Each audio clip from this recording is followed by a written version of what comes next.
Bien. C'est un homme qui a une machine spatio-temporelle. Zip, zip, zip, zip, zip. Il se met parfois dans le pétrin. Mais il a aussi autre chose.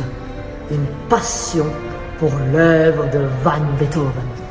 Et il se dit, à quoi ça sert d'avoir une telle machine si tu ne peux pas rencontrer tes idoles? Donc, il se rend dans l'Allemagne du XVIIIe siècle. Mais impossible de trouver Beethoven. Personne n'avait jamais entendu parler de lui. Et même sa famille n'avait aucune idée de qui le voyageur dans le temps était en train de parler. Littéralement, il n'existe pas. On appelle ça le paradoxe de l'écrivain. Googleisez-le. Le voyageur du temps s'affole. Il ne supporte pas l'idée d'un monde sans la musique de Beethoven. Donc, il avait apporté toutes ses partitions pour se les faire dédicacer. Il décida de recopier tous les concertos, toutes les symphonies. Et le voyageur dans le temps devient Beethoven. Et l'histoire reprend son cours, à peine modifiée, à peine abîmée. Maintenant, ma question est la suivante. Qui a donc associé ces notes en réalité? Qui a donc composé la 5e de Beethoven?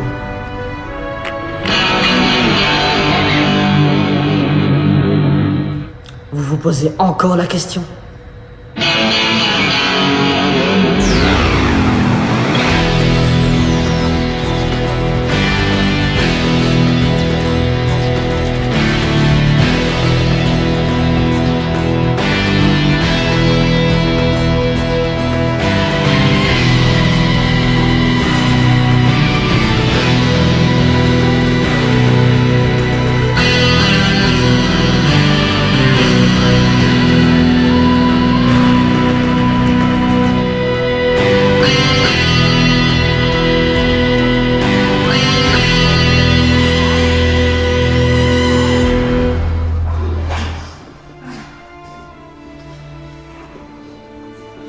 Salut Arthur, ça va?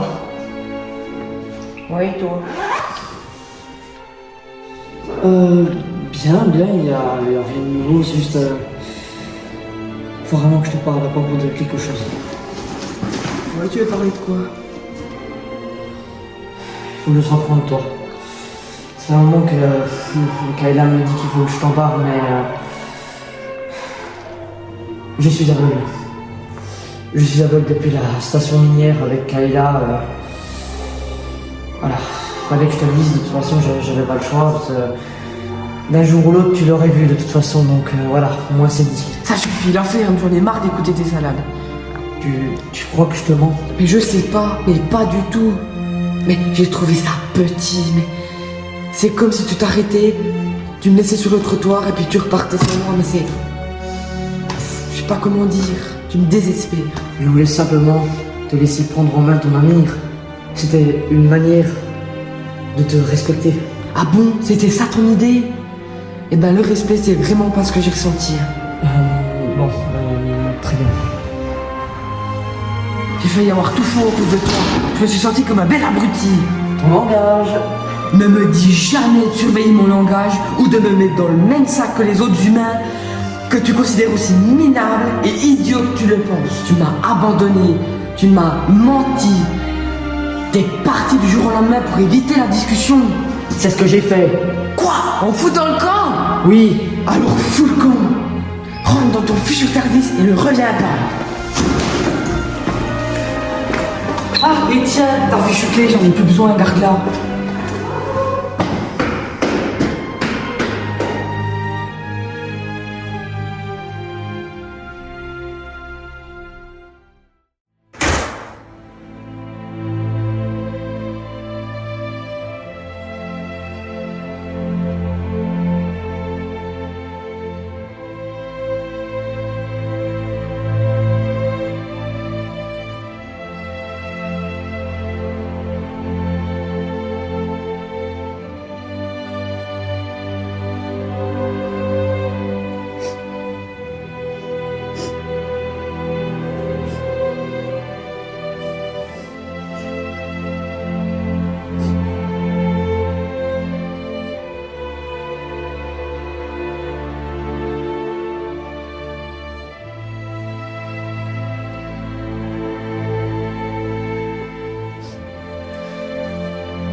Salut Arthur. Salut, ça va? Ça va? Oh, ça va bien. En train de garder un article.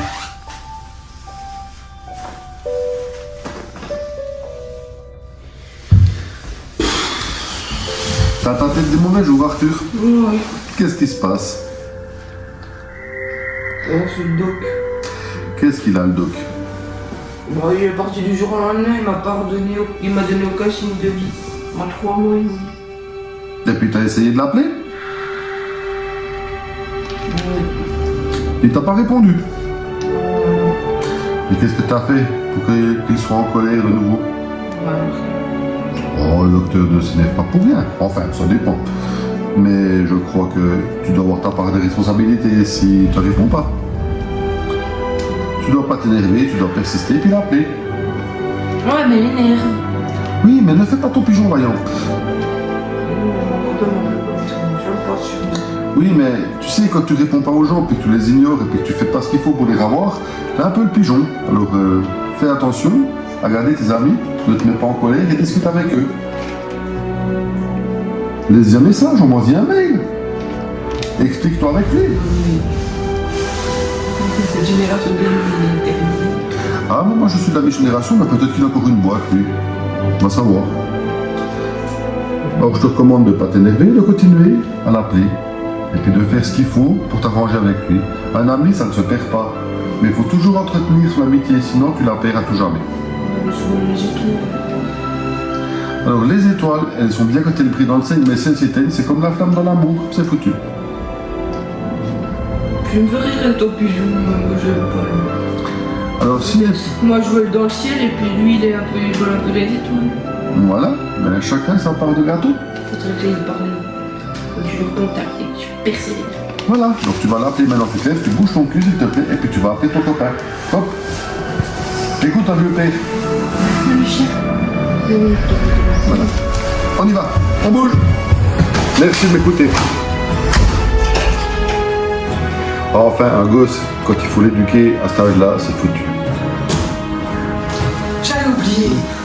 Ah, vous savez bien que tu partais sans me faire un petit câlin. Mon fils. Il y a ainsi des vitamines pour toi pour un franc. Et puis si jamais, comme tu es toujours parti avec Vaillant, avec ton copain docteur, eh ben, il y a Objectif Lune. Alors, pour lui qui est dans les étoiles et toi dans l'espace, c'est bien l'Objectif Lune. Fille, t'as rangé avec ton pote. Le pigeon vaillant. À mon Arthurier. Le pigeon voyant. Voyant. Un pigeon voyant. Je peux même pas dire mon nom de famille, mon Dieu. Voyant. Le pigeon vaillant, ça va pas dans le ciel. Ça va pas dans l'espace. Bon, Oui, pas tout. mais vas-y voir ton copain.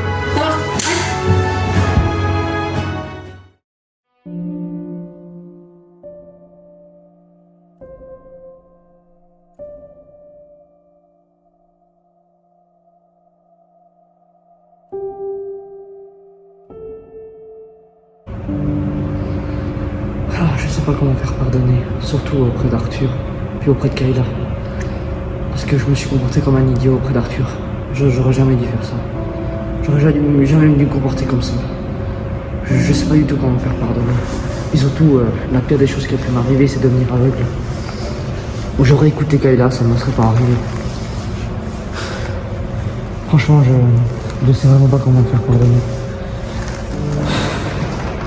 Surtout que j'aurais écouté Kayla, ça ne me serait jamais arrivé. Je serais pas aveugle. J'aurais jamais voulu retourner dans l'espace. J'aurais jamais eu ce problème. Donc dans tous les cas, je veux...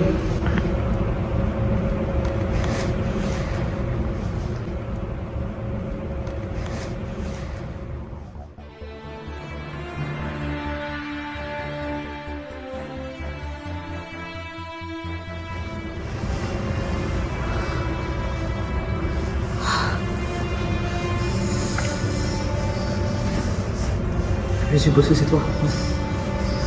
Merci. Maintenant, il faut que j'aille me faire pardonner auprès d'Arthur et auprès de Kayla. Et je vous promets que je ferai plus d'idiots aussi. Je ferai plus de conneries comme ça. Ça se reproduira plus. Maintenant, pour filtrer ma vue le mieux possible, je devrais garder ce foutu coffre. Et arrêter de faire des conneries que j'ai fait. Maintenant, première étape, Arthur, deuxième étape, Kayla. Et troisième étape, arrêtez de faire des conneries.